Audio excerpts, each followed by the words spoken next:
Tatapan itu membuat dada Ujang sesak, seolah ada kekuatan gaib yang mencoba menyelami isi hatinya.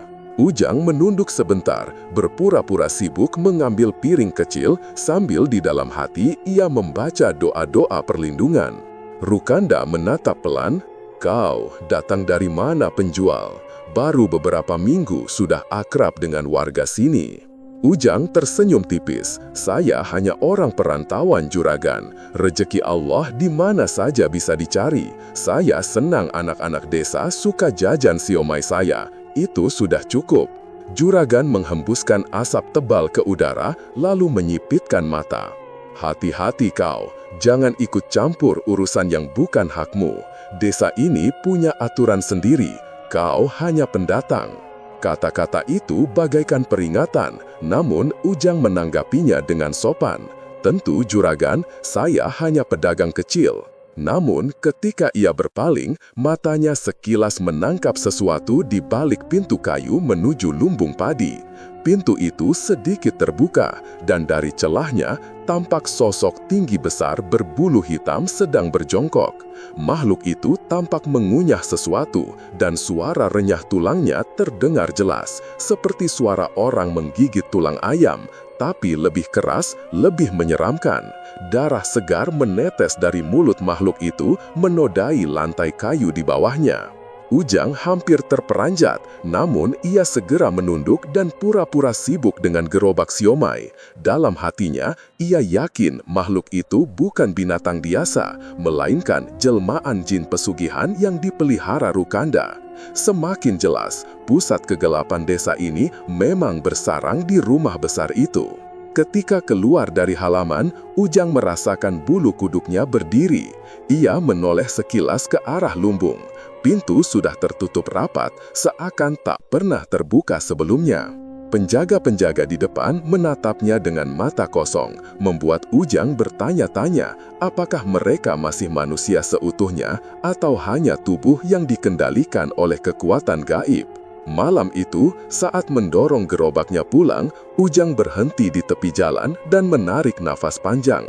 Ia sadar pertarungan yang akan ia hadapi jauh lebih besar daripada yang dibayangkannya.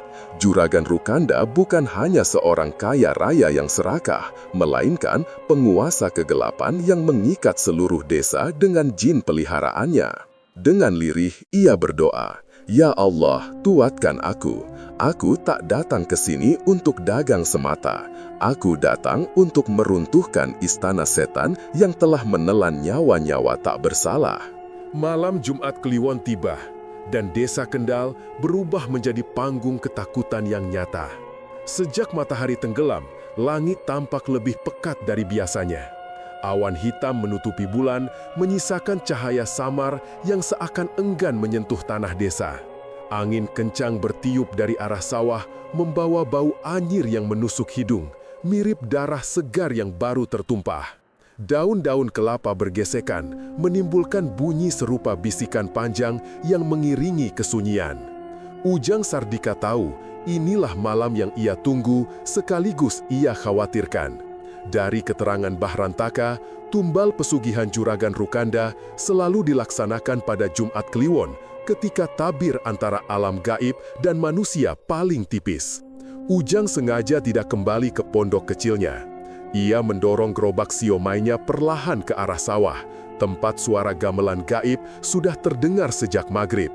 Dentuman kendang samar terdengar di udara, disusul tabuhan gong yang panjang. Irama itu tidak berasal dari manusia, melainkan dari dunia yang tak kasat mata. Warga desa bersembunyi di balik pintu rumah masing-masing. Tak seorang pun berani keluar. Tirai jendela tertutup rapat, lampu-lampu dimatikan. Desa bagai mati mendadak, menyisakan Ujang yang berjalan seorang diri di jalanan tanah becek hanya ditemani gerobak kayunya. Semakin dekat ke arah sawah, semakin jelas bau amis yang menusuk. Ujang berhenti di dekat pematang. Matanya menangkap seorang pemuda desa yang ditarik paksa oleh dua sosok bayangan hitam.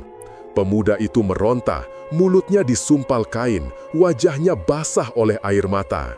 Dari cahaya redup, Ujang mengenalinya, Warsita, anak muda yang beberapa kali membeli siomay darinya. Tanpa ragu, Ujang segera meletakkan gerobaknya dan berlari. Tangannya meraih keris kecil dari kotak kayu di gerobak, lalu mulutnya berkomat-kamit membaca doa perlindungan. Saat ia mendekat, bayangan hitam yang menyeret Warsita berbalik. Wujud mereka samar, tubuh manusia, tapi wajah hitam legam tanpa mata. Nafas mereka berbau bangkai. "Allahu Akbar!" seru Ujang, menghunus keris sambil mengibaskan tangan kanan yang mempercikkan air doa. Bayangan itu mendesis, lalu melepaskan Warsita. Pemuda itu jatuh tersungkur di tanah, terisak ketakutan. Ujang segera berdiri di depannya, melindungi dengan tubuhnya. Tapi sebelum ia bisa menarik Warsita ke tempat aman, suara parau menggelegar dari tengah sawah. "Darah! Aku butuh darah!" Tanah bergetar, dan dari balik gelap muncul sosok mengerikan, si lembut ireng, makhluk pesugihan yang selama ini hanya diceritakan warga dengan suara berbisik. Tubuhnya menjulang setinggi pohon kelapa muda, berbulu hitam lebat, wajahnya samar seperti kabut, hanya tampak 2 titik merah menyala di tempat mata seharusnya. Nafasnya berat, bergemuruh seperti tiupan angin topan dari perut bumi. Setiap langkahnya membuat tanah berlubang, bau anyir semakin menusuk, bercampur dengan aroma belerang. Warsita menjerit, berusaha mundur, tapi Ujang menahan bahunya. "Tenang nak, bacalah dalam hati, La ilaha illallah," bisik Ujang, matanya tak lepas dari makhluk itu. Si lembut ireng mengangkat tangannya, kuku panjangnya berkilat. Dengan gerakan cepat, ia menebas udara ke arah Ujang. Angin kencang menyambar, membuat pepohonan di tepi sawah roboh seketika. Ujang terpental ke belakang, tubuhnya menghantam tanah becek. Keris di tangannya hampir terlepas, tapi ia segera bangkit. Dengan sisa tenaga, ia menyiramkan air doa ke arah makhluk itu. Air bening yang sebelumnya tampak biasa, kini berkilau bagai bara ketika mengenai tubuh si lembut ireng. Makhluk itu menjerit panjang, suaranya menggema hingga membuat burung-burung malam beterbangan panik. Namun serangan itu tidak cukup untuk meruntuhkannya. Si lembut ireng merunduk, menatap Ujang dengan mata merah membara. "Pendatang, kau tak akan bisa menghentikan aku. Kekuatan ini sudah ditanam sejak puluhan tahun. Darahmu akan menjadi pengganti tumbal malam ini." Ujang menghela nafas, dadanya naik turun, keringat dingin bercucuran meski udara sekitar sangat dingin. Ia tahu makhluk ini jauh lebih kuat dari jin biasa. Ia harus bertahan meski hanya dengan sisa air doa di botol kecilnya. Pertarungan berlangsung singkat tapi brutal. Si lembut ireng terus menyerang, sementara Ujang menghindar sambil membaca ayat-ayat suci dengan suara lantang. Setiap ayat yang keluar dari mulutnya membuat langkah makhluk itu tersendat, tapi tidak membuatnya roboh. Warsita hanya bisa terisak di belakang, tubuhnya gemetar tak sanggup bergerak. Akhirnya, Ujang berhasil memercikkan air doa tepat ke wajah samar makhluk itu. Si lembut ireng meraung, mundur beberapa langkah, tubuhnya mengepul asap hitam. Tanah di sekitarnya bergetar, lalu suara gamelan gaib yang sejak tadi mengiringi malam berhenti mendadak. Hening. Si lembut ireng menunduk seakan kesakitan, tapi dari mulutnya yang samar terdengar lagi suara parau itu. "Kau hanya menunda takdirmu, Ujang Sardika. Aku akan kembali. Tak ada yang bisa melawan akar kekuatan yang telah ditanam Rukanda sejak lama.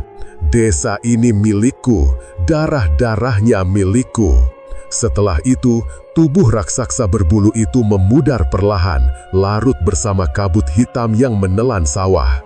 Angin berhenti bertiup, meninggalkan keheningan yang lebih menakutkan dari teriakan tadi.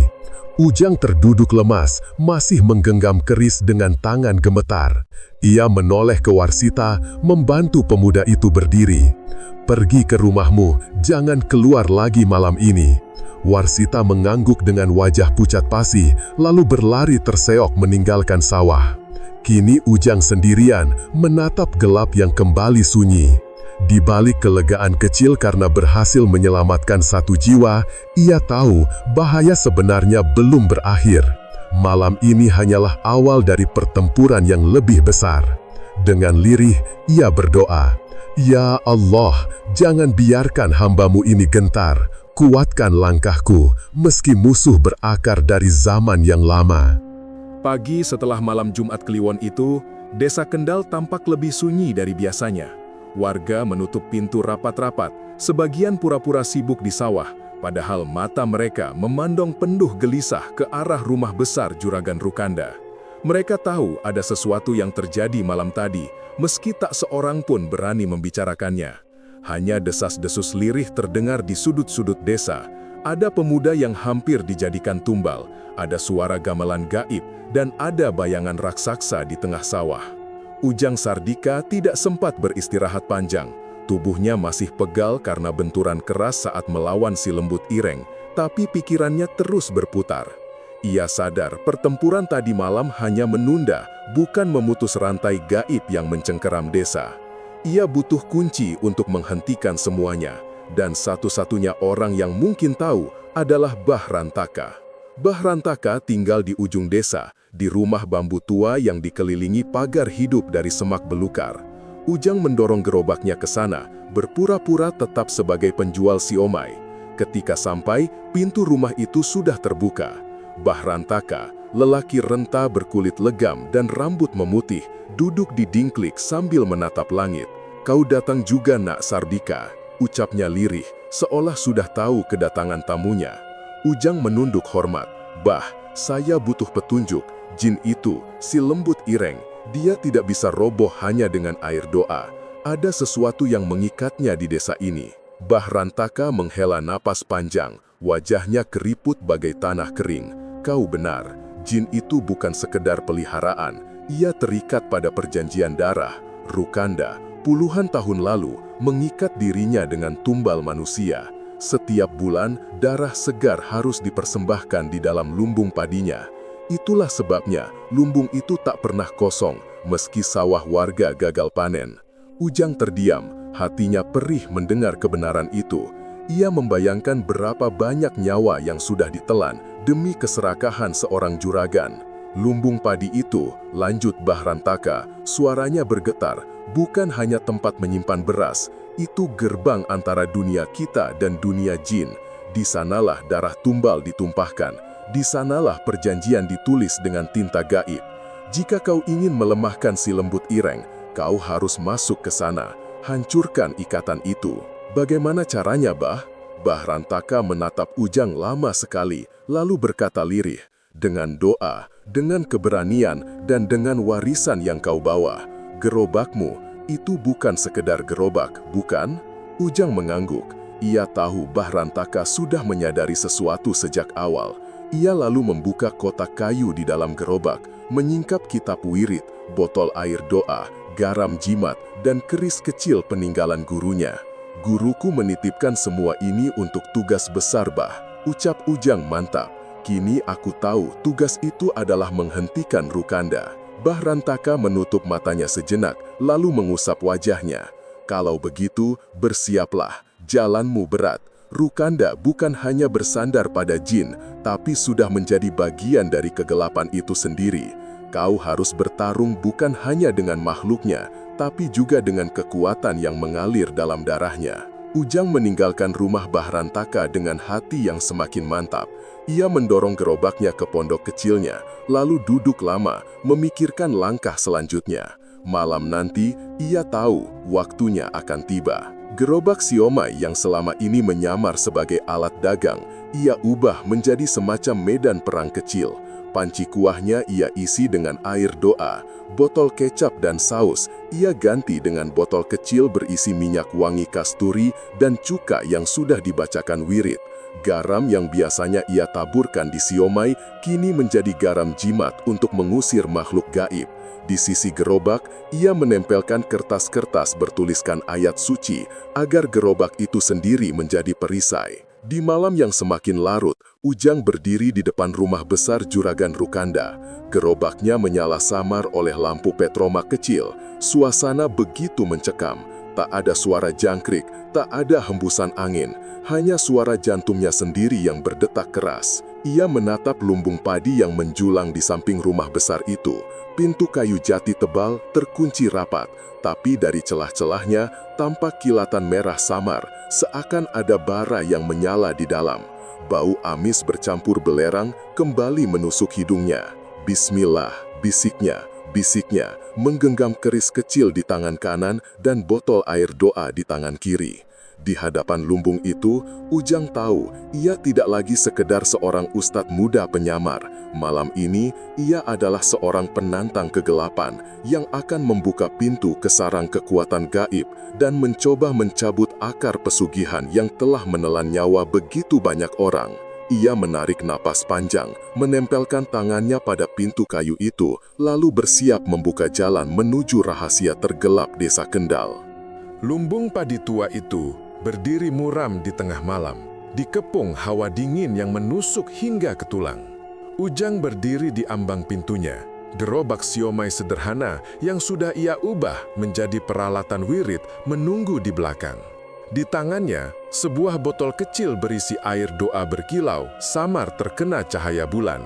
Malam itu, udara dipenuhi bisikan tak kasat mata. Suara lirih seperti orang meratap, bercampur bunyi gending gamelan gaib yang sejak sore sudah menghantui telinga warga desa.